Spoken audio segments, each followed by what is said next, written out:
دنیا کا خوبصورت ترین جزیرہ جہاں کالا جادو حکمرانی کرتا ہے، جان کر حیران رہ جائیں گے۔ آئی لینڈ ٹورس اسٹریٹ جہاں کالے جادو کی حکمرانی ہے، لوگوں کا رہن سہن عجیب و غریب، جادو کے توڑ کے لیے قریبی عزیزوں کی قربانی دینے سے بھی گریز نہیں کرتے۔ تفصیلات کے مطابق آسٹریلیا کے انتہائی شمال میں دنیا کا خوبصورت ترین جزیرہ ٹورس اسٹریٹ واقع ہے، جہاں دنیا کی ہر سہولت میسر ہے۔ سیاحوں کے شاندار ہوٹل اور سہولیات موجود ہیں۔ جزیرے کی خاص بات یہ ہے کہ یہاں قانون انتظامیہ کی نہیں بلکہ کالے جادو کی حکمرانی چلتی ہے۔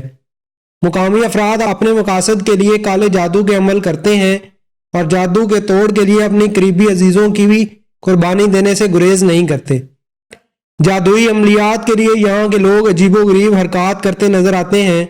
کہیں پر گاڑیوں کے اوپر بوتلیں لٹکی ہوئی ہوں گی اور کبھی یہاں کے باشندے آپ کو جسم پر مقدس درختوں کے پتے اور چھال زیب تن کیے نظر آئیں گے۔ ایک رپورٹ میں امکان ظاہر کیا گیا ہے کہ یہ سب ڈھونگ کچھ مقامی باشندوں نے باہر کے لوگوں کے مستقل بسیرا کر لینے کے خدشے کے پیش نظر رچایا ہے۔ اگر آپ نے ہمارے چینل کو ابھی تک سبسکرائب نہیں کیا تو آپ سے گزارش ہے ہمارے چینل کو ابھی سبسکرائب کر لیں اور ساتھ بیل کے بٹن کو بھی کلک کر لیں تاکہ ہماری نئی آنے والی ویڈیوز آپ تک ٹائم سے پہنچ سکیں۔